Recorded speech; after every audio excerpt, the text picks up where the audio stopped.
Some of you still here. We're still here. We're still here. All of you here, put your hands up. Oh my God. My grandmama would say, my. This is unbelievable. It makes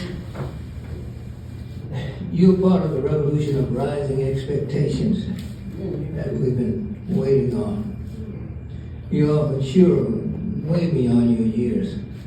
And it makes me feel great as an old man to see this. You're the best thing that we've got. The best thing that any people have, any people, black, white, all shades in between, is their wealth. And the only real wealth in the world is young people. It's not blitz, it's not a Cadillac. That's artificial wealth.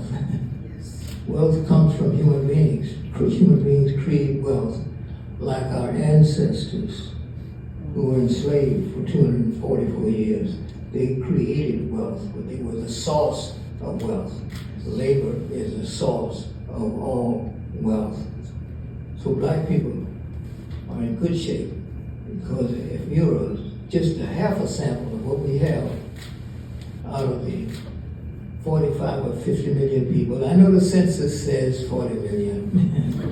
Don't trust the census. You see, if there's 20 million black people in this country, there's got to be close to 3 times that many. One thing the government or the experts or the scientists have never been very good at, and that was counting black people.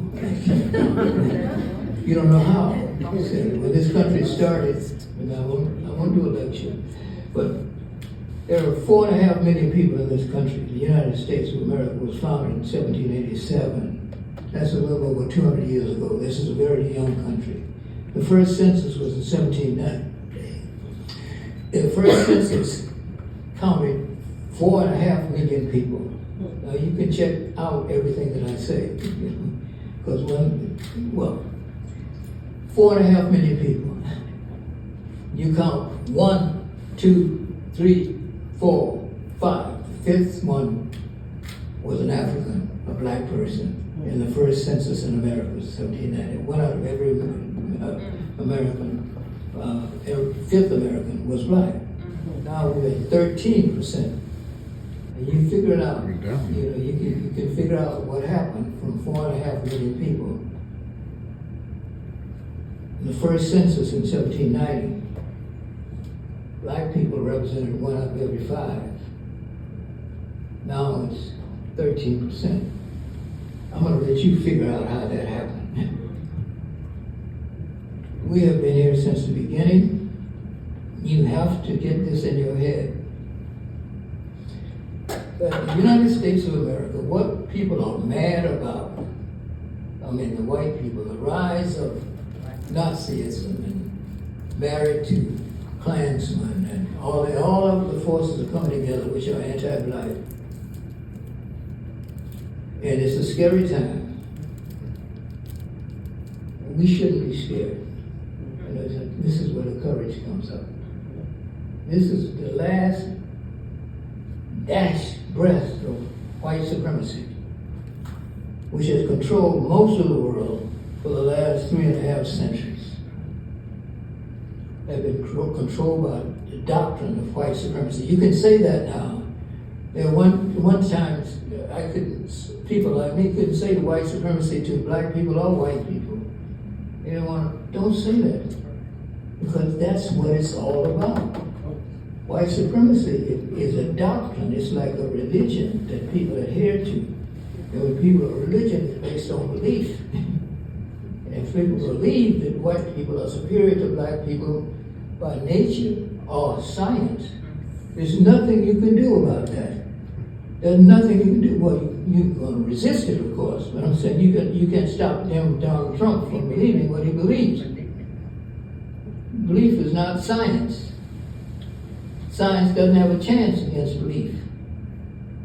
If a man believes that I'm inferior because I've got too much melanin, there's not much you can do about that. what he believes. Now, you say he's crazy. Well, that's true. But he believes that. And that's what we're up against. But we're not going to lose. I'm absolutely sure because of what I witnessed here today. I mean, this is genius. You are some bright young people. And what they're scared of is this. I learned this from a teacher at the University of Ghana. J.H. Nketiah. He's an anthropologist. He's been in this country many times, lecturing at Yale, Harvard, Berkeley, and so forth. J.H. Nketiah, N-K-I-E-T-A. If you've ever seen that name, he's a Ghanaian. And he gave a lecture that says the key thing to our liberation is a marriage between wisdom, energy, and creativity. His lecture was that what white supremacy fears right now, and it's around the world, not just in America, is the connection between wisdom, that's older people, creativity, and energy. That's what young people have. I love what one of the young people said to me. I want to make the world better than I found it. That's what young people do. When they marry wisdom, the wisdom of their elders. Whenever that happened in the Civil Rights Movement. That's what happened. With SNCC, you know who SNCC was? Well, you got to read about that. Those are the young shock troops of the Civil Rights Movement. Married the wisdom of A. Philip Randolph and King and Malcolm. They married, that is, they connected the energy of young people and the creativity of young people. The two things you said, Civil Rights Movement, I'm going to stop in a minute. Civil Rights Movement for the energy touched the wisdom. It was gradual, black people believe in gradual progress, gradual, abolition, gradual, drip, drip, drip makes a hole in the rock. That's what the NAACP said. But SNCC said, no, we don't want to wait on freedom. We're going to create freedom. Freedom now. We want it here, we want it all, we want it now. That's what young people say. We want it here, we want it all, we want it now. No gradualism. And they married that energy and creativity to the wisdom of black people. And that's how you got the world that you were born into. Jim Crow is gone. I was born in Jim Crow. You know what Jim Crow is? Segregation. It's a mean thing. Ugly, cruel. The ugliest part of white supremacy. I spent the formative years of my life in the South. So nobody has to tell me what it's like to be humiliated, to be disrespected every moment of your life. That's what old people can share with you. Some of the things, you listen to them, as cranky as we seem. But I got a big ear for you, for young people. I respect them, because they're the source of creativity. If it's going to happen, it's going to come from you. And when we talk together, you're going to take a new synthesis, a new idea, a new level of humanity. That's what black people create. You will go beyond what we're talking about now, white, black, Democrat, Republican. We're going beyond that. We don't want to be Democrats or Republicans. We want to be above that. We don't want this side of the aisle and that side of the aisle. We're talking about human dignity, human rights. A man is either a man or he's not. If he has a beating heart and living affections, he's a man. She's a woman. None of this Democrat, Republican who plays. Malcolm was right. Both Republicans, Democrats, to black people, we're a political football. In the 19th century, who was our best friend? The Republicans. They're the ones that passed all the Civil Rights Acts. In the late 19th century, they're the ones that freed my grandmother. I'm a third generation free black person. You know what I'm saying? My grandmother was born during Reconstruction. That's not a long time ago. And I mean, my three children, I tell them that you just 2 skips away from slavery. Your father just missed it by 3 generations. That's not a long time ago.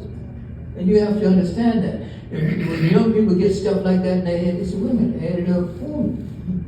That's only yesterday. People are telling you, that's a long time ago. Nothing's old in America except what the native populations built. This country is only 246 years old. That's a baby. That's like a teenager when you look at England, France. And we don't go to Timbuktu, where our ancestors, before Europe. This is a young country. There are people living almost half as old in this country. And they tell you about the old South and the old this. That's a lie. There's no old South. They were talking about what they call the old South when we picked all that cotton and made the Southerners the richest people in America, like the business people. Oh, today the richest people in America used to be the richest people in America were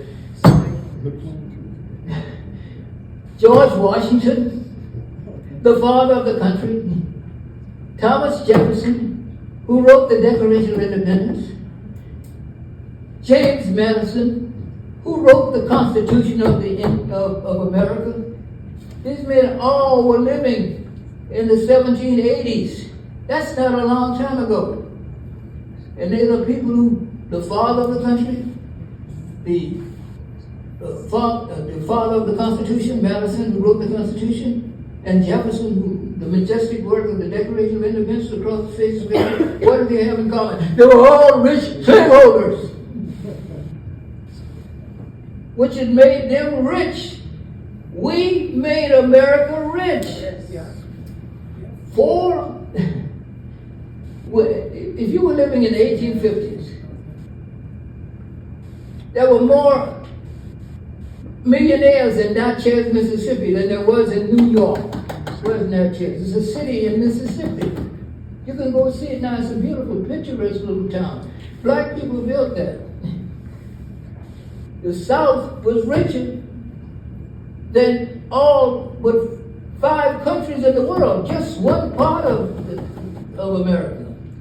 That's what made America rich, the sweat and sinews from your people's bodies. You have to know that, and that's what's happening in school today.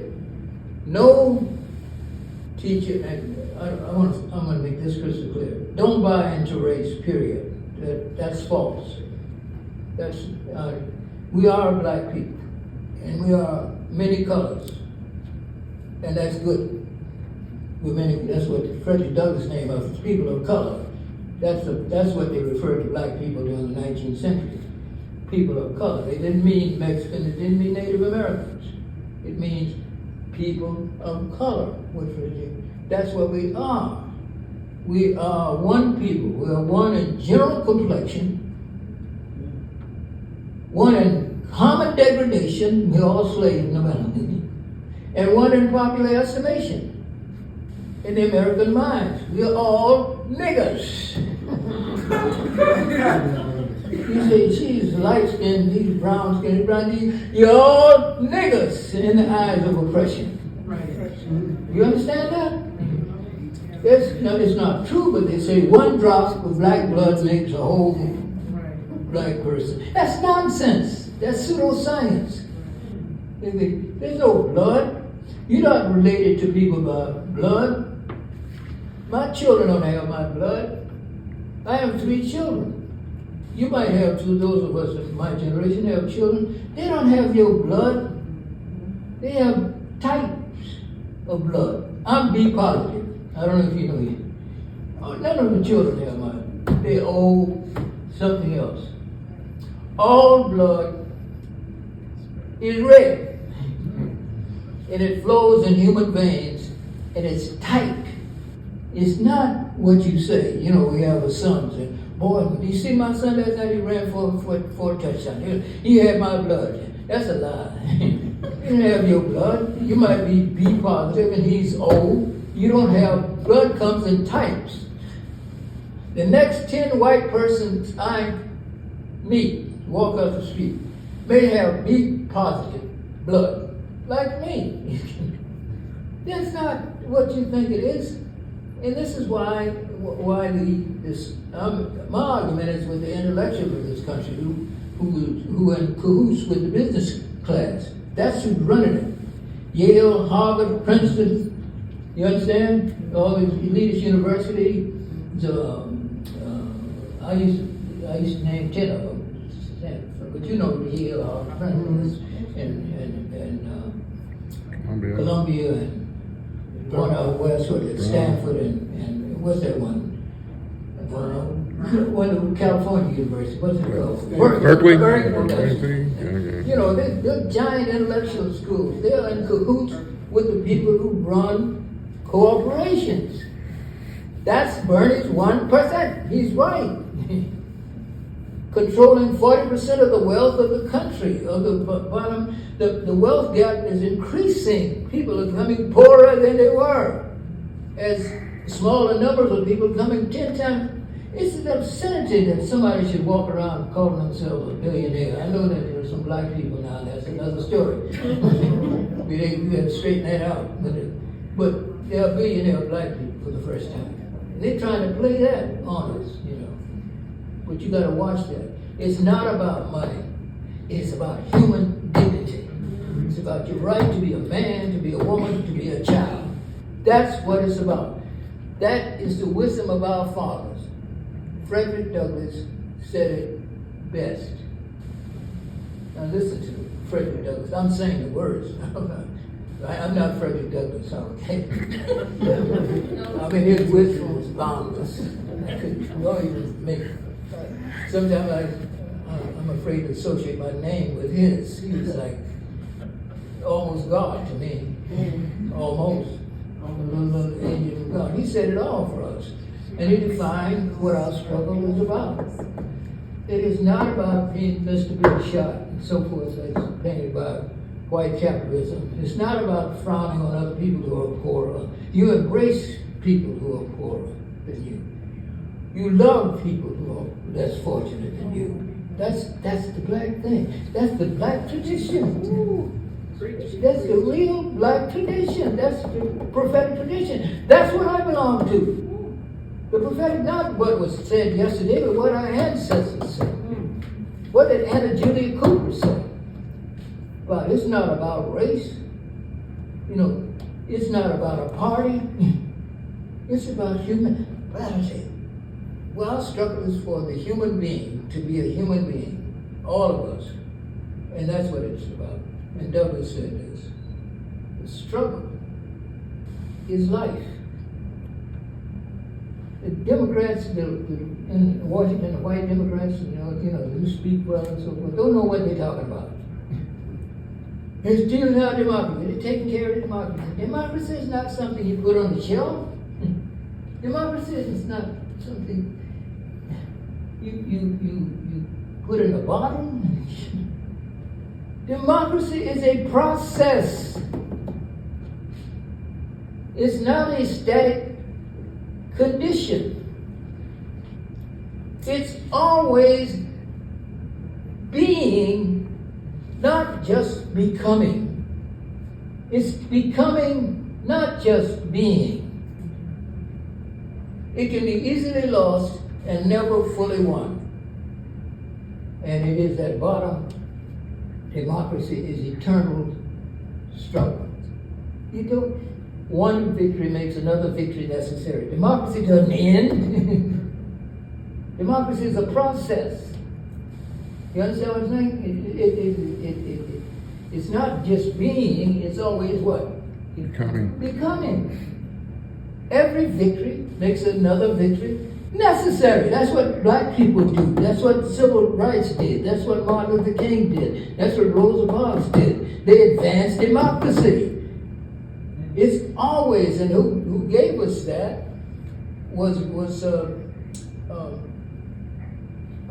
Thurgood Marshall's cousin, Thurgood Marshall. How many of you young people know who Thurgood Marshall was? Raise your hands. Thank you. Well, most times you get nothing.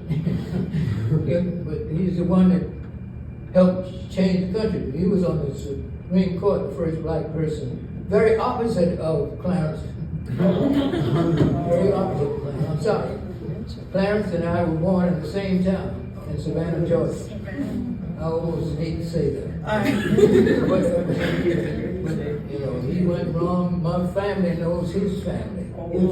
His grandfather was a good man. He was a head of NAACP, his grandfather. Small black capitalist. Clarence's grandfather. Yes. We don't know what happened to Clarence on the way. But that's another story. I'm sorry to be so overbearing, but listen to the words of Frederick Douglass. He was a master wordsmith, so he could, and his words were like poetry. And you might miss some of them, but you'll get the essence of what he's saying. He said that, and he described the world that I see, the way I'm living, and the way why I struggle. For me, he said it all. He said the whole history of the progress of human liberty. See, the whole history of the progress of human liberty is not static. You got to win it, like democracy. The whole history of the progress of human liberty has been born of earnest struggle. See? The conflict must be exciting, agitating, and all-absorbing. For the time being, putting all of the tumults to silence. It must do this, or it does nothing. For if there is no struggle, there is no, thank you. If there is no struggle, there is no progress. Men who profess to favor freedom and yet deprecate agitation are men who want crops without plowing the ground. They want the rain without thunder and lightning. They want the oceans without the awful roar of its mighty waters. The struggle may be a moral one, or it may be a physical one, but it must be a struggle. Because power concedes nothing without a demand. It never did, and it never will. It never what did, and it never will. Power will not concede without a demand. Black people will be hunted at the north, flogged at the south, so long as they submit to these devilish outrages and make no resistance, either moral or physical. Men may not get all that they pay for in this world, but they sure as hell must pay for all that they get. So then, if we ever get free from all of the oppressions and wrongs imposed upon us, we must pay for their removal. We must do this by sacrifice, by suffering, and if need be, by our lives, and if necessary, by the lives of others. That's it. And we're at that moment. We're at that moment that Douglas talked about. This is the moment of reckoning, and black people at the center of it. So we have to stand up for humanity, not just black people. You stand up for white people too, who've been duped into something called white supremacy and made them ignorant and stupid in your eyes. They weren't born that way. Nobody came out of the womb saying nigga, nigga, nigga, nigga, nigga. That's learned behavior. It ain't got nothing to do with his skin color. You understand that? We got those advantages. We have insight into the American drama. We have insight that most white people don't have. Let me make this crystal clear. I do not hate white people. I know they put that on these people who talk like me. I love them. Secondarily, black people come first. Because they're more trouble. They come first. But I'm not against people being white. That's nonsense. You be in the old trap that they're in. You shouldn't judge anybody by their color. You judge white people by their deeds. Not how you look. What's your set, man? If you want on the freedom train, there was lock arms. But you gonna call me a bunch of names and all of that stuff that and do all the stuff is lying on black children. They can't learn after they leave third grade or something like that. And then, you know, all these, they keep coming up with these things, denying the right for children to learn. The achievement gap. That's a phony statement. There ain't no achievement gap. This is oppression. Thank you. I'm sorry. All right.